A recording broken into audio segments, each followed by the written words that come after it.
Welcome back to the Rift, everybody, as we start round number 3 here between Glaive, Maroon, and NeuroShock Gaming. I'm Paul, joined in the booth once again by Rebel Fox. And shout out to K-Tat on the production behind the scenes, doing a killer job.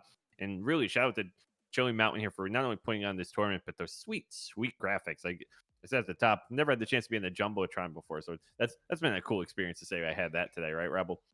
It's a little cold where we're casting, unfortunately, but there's not really much to be done about that since we're literally on a chilly mountain. But yeah, big props to everybody involved here today. It's been an absolute blast already. We got plenty more games to go, so excited to see how the day continues to round out. Yeah, it's funny. We're seeing some familiar faces as now we're getting deeper into the tournament. Like I've casted Benyana myself. I believe you said you've worked with and seen and sort of casted some of the other players as well. And so the caliber of talent and some of now like the ceiling of plays we can see across the board is just going to keep going up, and that's going to give us a really fun transition here through the tournament. That it should. Actually, a little interesting. I was curious if maybe they would want to make a play towards that top side late invade into the Poppy Rek'Sai, because the level 1 there actually is pretty good for the side of um, of Glaive, but they decide not to go for that invade. Instead, just clear out a little bit of vision to give a little bit of a question mark as to what happens in that top river when the time comes. And I'm looking at again at what's happening with the pathing. It is a blue start here for Without a Brain, who wants to be able to have that blue buff so you can spam those axes. But even more importantly, you end on red buff, which is humongous because that can set you up for ganking pattern when you've got your attacks applying that slow. If you go red into blue, that's a much more lane, kind of jungle presence dominant, and then clear dominant because you wait on your blue. But having red second means could be a lot more aggressive of a pathing coming out here from Without a Brain.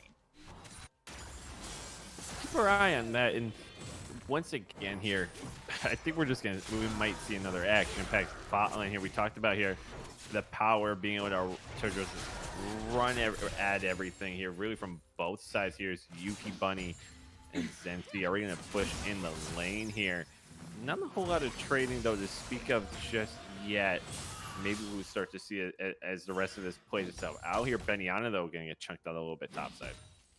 Yeah, if you recall, back in the days that Poppy was super prevalent within the meta, which I know has been a very long time coming. Actually, I'm going to save that point for Oh, Gravity was stunned up, but look for the taunt. They have to flash in. Discount jungler. No discounts there, and finding the first blood of the game here onto the Rek'Sai. And again, when Without a Brain starts on his blue side, they knew where he was when he cleared the ward, so they had to assume he wasn't going to cross back because it would have wasted time. So they know he's blue side, could have gone blue-red into red side clear, but would have been ending up probably closer to Raptors, and it would have had to respond late to that. Or he clears his whole blue side, goes to red, and was going to be far away from that either way. Really good read by Discount Jungler, finding a good pathing from Kugs to Raptors, and then capitalizing on the early CC of Galio. FYS, not even burning a summon there, knowing he's pretty much just dead to rights. Yeah, and absolutely getting decimated there. And so first Dragonstone not up, obviously, for a minute and a half here Without a Brain. We're going to make the move on the Scuttle here as Discount Jungler going to go back to his Gromp there. But it looks like we're going to see maybe a little bit of trade in mid lane, but it looks like we might have a second here to go back to the point you were making earlier, Rebel. Yeah, I was going to talk about when Poppy was meta for a very short time, one of the biggest counter picks was actually Trundle. The reason why is because Trundle can just walk at Poppy without any ability of her W to do anything. Camille can do the same thing if she saves her hook shot. Actually, another play into Without a Brain flashes away immediately. FYS is here. I don't know if they win this duel, though. Stepping up with the stun card there onto Discount Jungler, and they're able to get away with it off the stun. Now Gravity going to keep walking away, has flash available to go over the wall here. Oh, no! FYS. I think his brain thought of doing it, and then his hand just did it before he knew it wasn't going to do anything, and so he ends up burning the flash, but they are able to get a kill there in the mid lane duel. Oh, I mean, if he flashes the wall immediately, or if he's able to flash the wall in the right direction, maybe lands the gold card, can maybe chase him down with axes or something. But yeah, that was kind of a rough situation. And Noah, as you said, in a rough situation. Dodge the axe, though. Oh, the minion wave is doing so much. Benyana there hanging on tight and takes him down. Didn't even need Discount Jungler, just a little bit of Moro support. Gives him a pat on the back and finishes him off. And that's a beautiful, that's if you look up the tactical definition, minions can do damage to you in a duel, be careful. That was it. Just chunked them down. That it was. Okay, TP forced out here by both top laners, and it is a gold lead with a Cull and a longsword start for Censored Mercy. The flash was also burnt here by the likes of Without a Brain, so at least those aspects of the lane are going their way. But again, that should have been probably a guarantee. That's like a 60% play that was just messed up by Without a Brain. It feels pretty bad in that situation. At least, again, the Rek'Sai didn't pick that up. If the Rek'Sai picks that up, that's almost disastrous. And now, with the Cinder, or with the Bomby Cinder purchase, there's no real stalling power here up against the likes of Camille. You're going to naturally just push out the wave. So now Camille can just kind of sit there and pick things up. This gives a little bit of priority for Rek'Sai on top side to work with towards that Rift Herald. So if it were me, I would want to clear from bottom to top as often as possible, especially now with the Ashe and the Morgana safe enough on bot side against the likes of the Callista. Let's see how they end up playing this one. So Benyan did get the double buff there and is level 6 off that kill. So kind of puts Censored Mercy in sort of a difficult spot now. Not going to want to look to trade anytime soon. Meanwhile, I believe Gravity did see Sensi on the roam there and in the mid lane walking up from bot as Yuki just continues to push in and keep Junior Dean under his tower. Yeah, the one interesting thing about this is without the Ashe ultimate and with a wave relatively stacked, or at least having any of your wave available, the Callista can actually stall pretty well into the likes of the Ashe Morgana without much threat, just because of your Q and your ability to move away from Qs, dive on the tower. Oh, Beniana, nice charge, picks him up under the tower and trading the kill for a dragon on the bot side, but Beniana now 2-0. Funny thing enough, again, I was making mention of this earlier, and being the weak side of the map for the side of Glaive here on top side, but I wasn't expecting for Beniona to be able to just dive straight underneath the tower for the likes of Censored Mercy. It looked like he wasn't ready with the ultimate button whatsoever, or thought maybe it'd be a wasted endeavor to try to burn that kind of thing, but the double buffs compared with the kill and what will likely be a lot of armor allotment here for the likes of this Poppy, as well as denying that very massive wave from the likes of the Camille, has now swung this lane very heavily into the way of NeuroShock, my apologies. Yeah, and so NeuroShock now trying to put some things together around discount jungler. Just hit level 6 Without a Brain, already has as well here. All things considered, game roughly even, a slight gold lead now, but going to be even out here by Glaive Maroon as they pick up a plate. They do have Infernal and Drake here, and Rift will be spawning in just a few seconds here. They might be looking for a potential play topside. I'm not exactly sure. His will probably be panned back to topside in a second. Beniana does have the wave here. And it looks like they might look for something, but Without a Brain, going to put maybe an end at that. We'll take a look. They don't. They've got vision. Oh.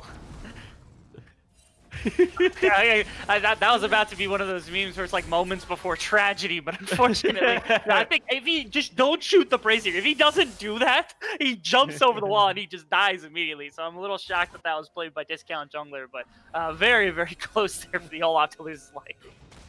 I was just staring. You're just staring down the barrel of an open gun. It's just like, but able to get away with it.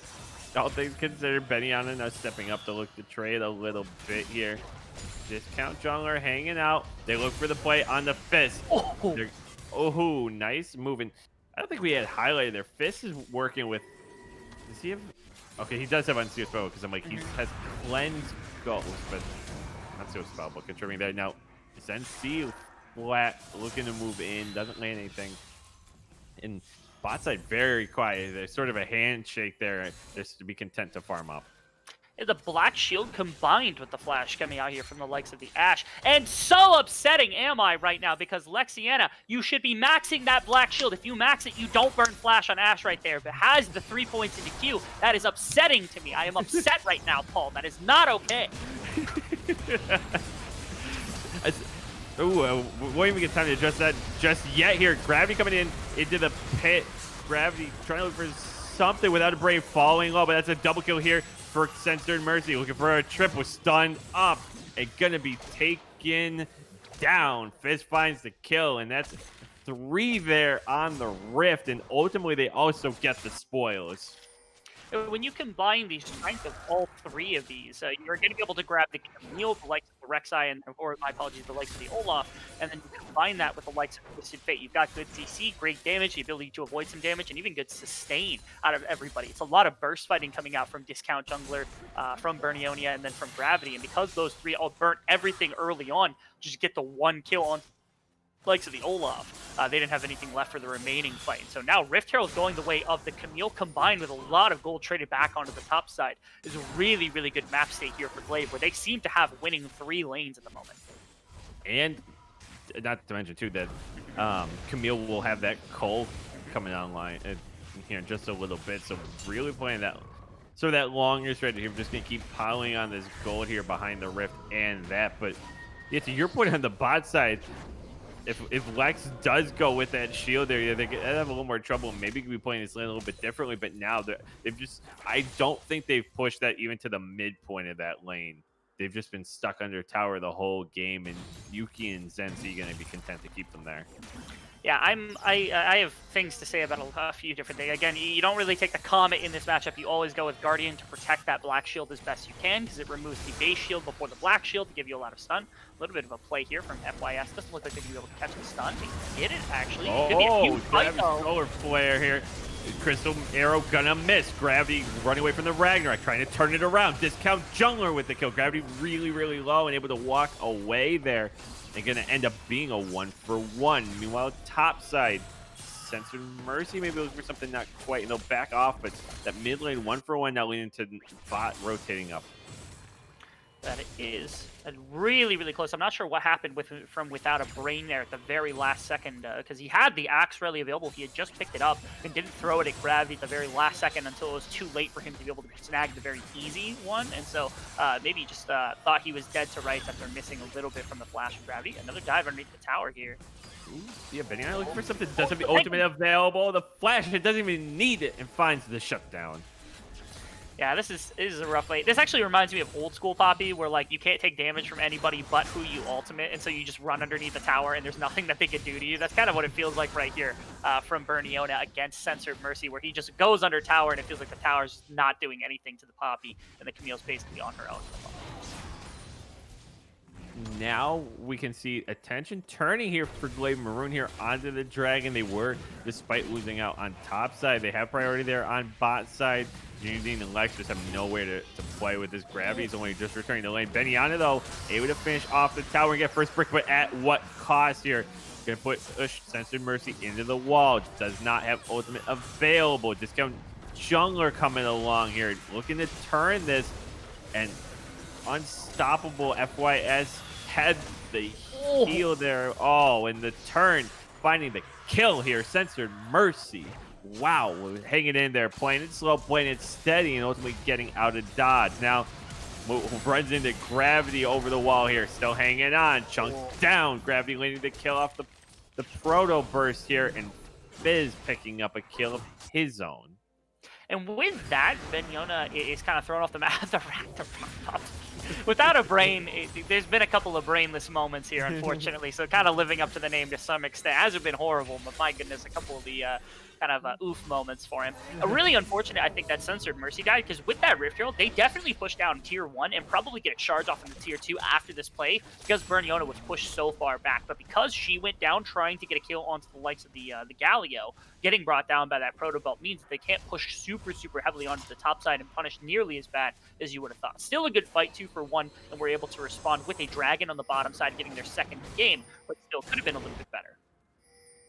Yeah, as we take a look at the goal differentials here, we're seeing that Camille is still down a bit, and that Rift did expire there as well, or unless it was canceled. I had missed that, but so that's really some of that equation there helping them snowball this lead gone now, and they've been stuck at about this 1K gap for really probably the last 5 or 10 minutes. Yeah, trying to break this open will not be the simplest thing, although as we've seen a couple of times, when there's more than one member of Glaive, specifically when there's about 3 members of Glaive joining into pretty much any skirmish, they're just absolutely dominating. It's in these individual 1v1s, maybe 2v2s, where they're finding a little bit of struggle, but outside of that, they're doing a really, really good job across the map of kind of grouping together and making those plays work specifically. I'm actually going to harass right now that FYS in that last little play. If he had Dematerializer, he would have shoved the Galio in, and Gravity wouldn't have made it there on time to actually try to punish Censored Mercy nearly as quickly as he did. But because neither mid laner goes for Dematerializer, their wave push is a lot more shot, and unfortunately the TF can't get out quite as fast against the likes of the Galio as he would have liked. Not a huge thing, but again, a little bit of min-maxing there would have been helpful for specifically that play, and you see the effect very legitimately, and that Censored Mercy goes down, the Rift Herald doesn't come out, things of that sort. We're seeing some pings coming down here bot side without a brain coming down here. Entering the fray is Gravity. The tower's still going to keep chunking down, and Yuki Bunny finds the first kill, but Discount Jungler able to answer back here. And they're able to trade 1 for 1, looking for that second one. FYS on the run here. Underground unstoppable is Discount Jungler coming in. Can't quite get there just yet. Cleanse is used and gonna get out with his life. FYS, that was some insane running, and even better, somehow they distract the entire team from the fact that they were losing their bottom tower. So now Yuki Bunny and Zenzi end up walking away with that, and Lexiana could be in some trouble. Takes the Q, won't take much else. Again, why chase? Why chase FYS instead of just saving your tower? You traded 1 for 1. What is the point in that? Just really nice little antics there from the side of FYS, pulling the attention away. Yeah, able to buy the time, gets away with his life, and like you said, able to even now towers at 1 apiece, able to force that strong side tower gone now. And with Dragon coming up here in about a minute, they've got a beautiful opportunity to put themselves at Soul Point. They do. They're actually moving Camille into this bottom lane, which is a little bit curious to me. They could be moving their bot lane into the mid side and then moving their TF to the top side of the map, which it looks like is what's going to happen here. How the ultimate is not going to be up. I don't know exactly the cooldown at this point. It's about a quarter, which is somewhere in the realm of about 30 seconds. So that might be up in the next dragon. Yeah, that should be perfectly fine, where the Destiny will be available to actually make the realm. They're actually looking for the Rift Herald on top side. Maybe they drop that and go immediately for third dragon, force that fight, or force them to lose objectives across the map. It looks like a 5-on-5 getting generated. Oh, Gravity with the enormous taunt here. Ragnarok to get out. Beniana just so beefy in that front line here. Discount Jungler trying to get on the back line. A solo job. Yuki Bunny is gone. Beniana looking for a kill here. FYS now can step up, though. Has a bunch of damage. Zenzi with the re-engage here. Beniana going to be stuck between a rock and a hard place. Gone. Exhaust on Lexiana here. Forcing the chase here without a brain, looking for something here. FYS, there's so much damage. The card lands here. Gravity now in a 1-on-1 with Zenzi, and just going to be able to find that kill. And Glaive Maroon coming out on top of that fight in a big way. When they're able to get as many people as possible into the fight, that's when they're finding success. Once again, a 4-on-4. This time they easily take the 4-on-4 with the likes of FYS just carrying throughout that fight with the pick a card, just demolishing the other team. And not to mention, they end up finishing the Rift Herald, grab that one for themselves. Bottom side, Camille should be able to solo out the Drake or at least buy enough time on it for the Kalista to get there and secure that one. So they're just kind of running the map. It's not the most egregious gold lead that we've seen in the previous 2 games, only about 3,500 at 18 minutes. But the command of the map that they're showing at the moment is humongous here for the side of Glaive.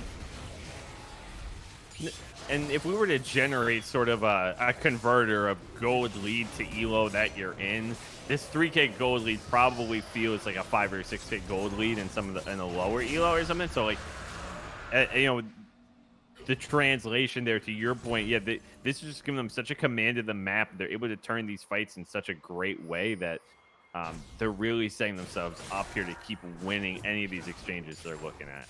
And the big thing to me also is that Censored Mercy now has the Tiamat and the completed Trinity Force, which it won't kill the Poppy at any point. Poppy is just way too tanky at this point to ever really be killed by the likes of Camille. What it does do is pull people away. Actually, Zenzi under some real trouble. Oh, never mind. Oh, yeah, has to use those to get away there. Yuki Bunny coming up clutch with Fate's Call, but the Crystallized Arrow was used as well, so at least they'll trade ult for ult, but Yuki's won't have the ult back for quite a while, over 2 minutes.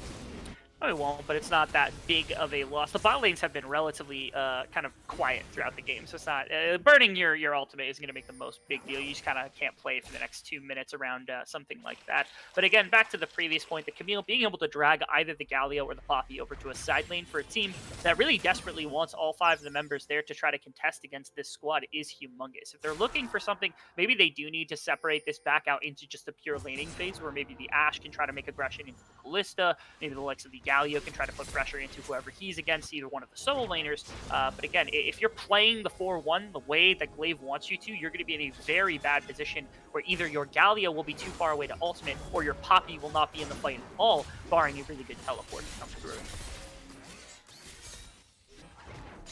Now they lie at Soul Point. 3K up. Towers are even, but they're going to have a lot of a lot to say across the map as they've really begun to come online. We're seeing TF there, of course. Rod of Ages is just about going to be finished here. There it goes. Ticks over to the number 10. That Magi's does have 18 stacks on it as well. And so this team is really becoming quite powerful here as Camille looks to build that second item. And now we see Beniana is stun up without a brain here for a moment on the Raptors. But just going to keep posturing here as we're sort of in this in-between as they wait to go to one of the pits.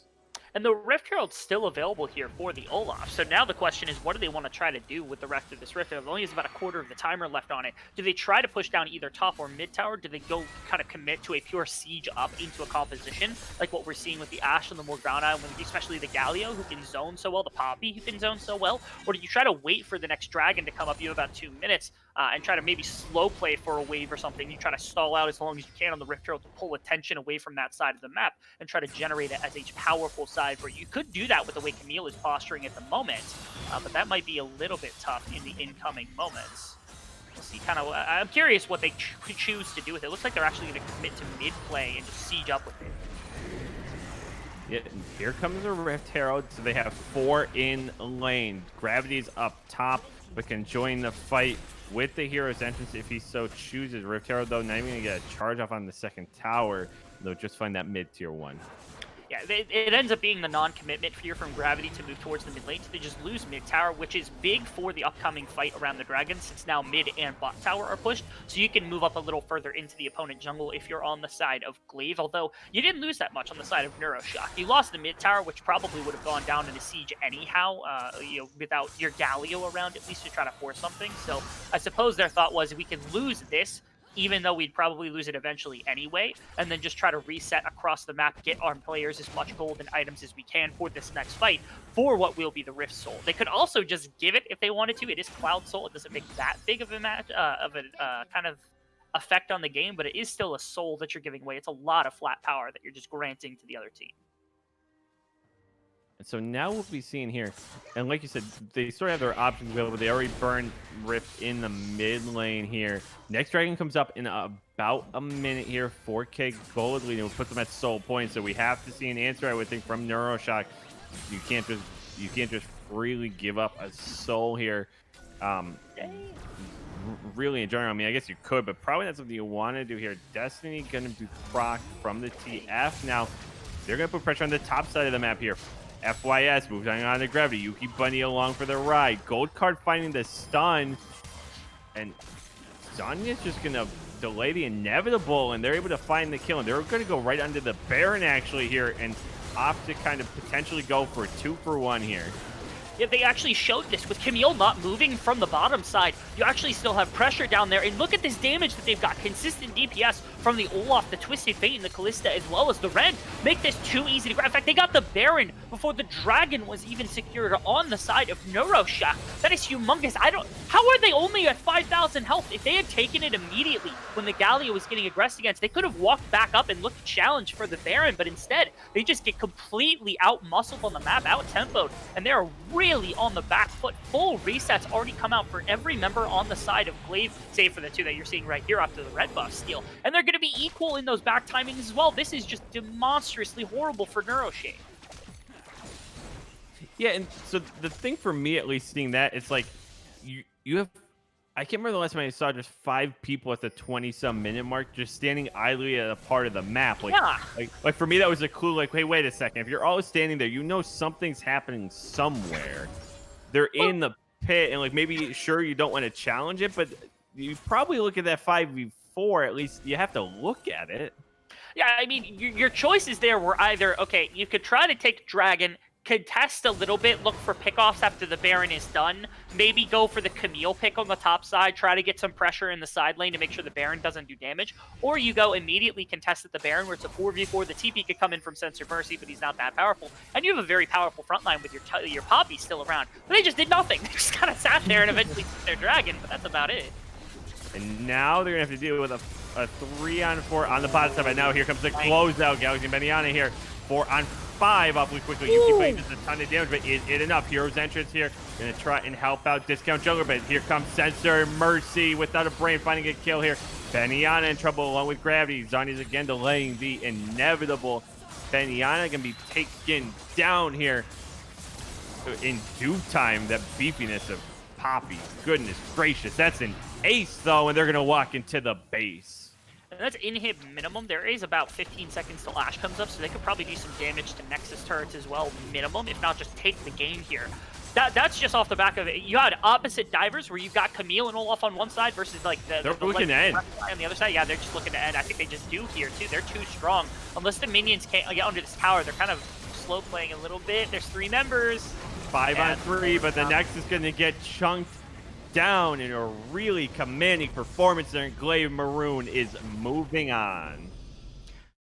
Like I said, at no point did the gold lead feel just completely like it just needed to be over. It wasn't like a 10,000, 15,000 gold lead where the game just felt completely lost here for the side of NeuroShade.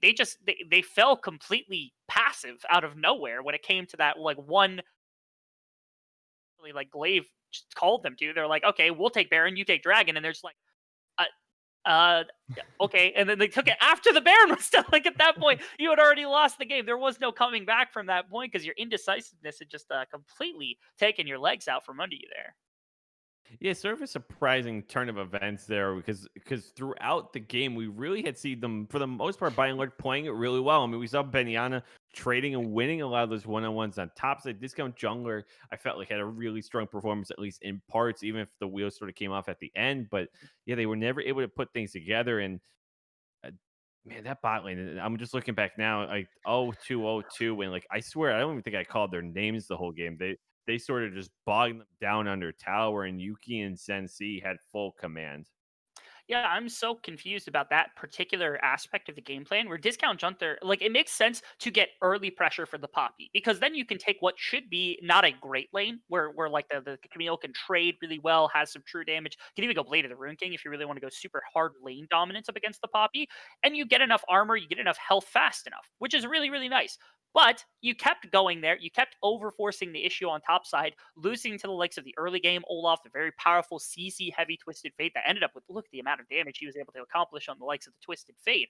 And then your bot side did nothing. Like you've got what should be an aggressive Morgana that didn't really hit all that much, didn't do that much damage. And then Yuki Bunny just sat there as what was an engage tool, forcing out players, forcing out kind of team fights and everything of the such. And it just didn't matter. The game plan didn't seem like it was there from the side of NeuroShade. They didn't execute on the plays that they did have available to them, and they weren't able to make the quick decision making either.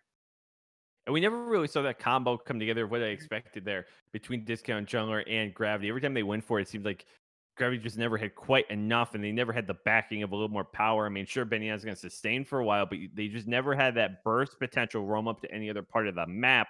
And to your point, even just the rune options, right? Having Lexiana with Arcane Comet and not something more defensive. Junior Dean just didn't really have an option to move around without getting blown up by somebody there. Yeah, that whole game, it just felt like the first few minutes went okay for the side of NeuroShade, but again, after they had overextended almost from like the Rift Herald fight, basically, from that point on, it felt like they were playing essentially on the back foot, outside of the Poppy, which was just bullying Camille most of the laning phase, but that's mostly due to the armor. And there was no real pivot coming out from the side of NeuroShock. At no point did they try to get the Rek'Sai Galio into the bot lane, which would have been a massive play. If you set up an Ash Arrow and a Morgana binding onto 2 members in bot lane, set up Rek'Sai with Galio for a dive, that's pretty much bot tower right there in the early game. They were never able to make any aggression onto the bot side. side, couldn't use any sort of crop map pressure whatsoever. They lose that top side of the map eventually, and the game just collapsed around them. And with that, Glaive Maroon gonna be moving on here in the bracket. So with that, we are gonna cut to a short break. Then we will be back with the last of our best of ones, round four here. I believe that would be the semifinals before we get to our best of three finals. So don't go anywhere. We will be back with the last BO1 in this Chilly Mountain Super Cup tournament in a few minutes.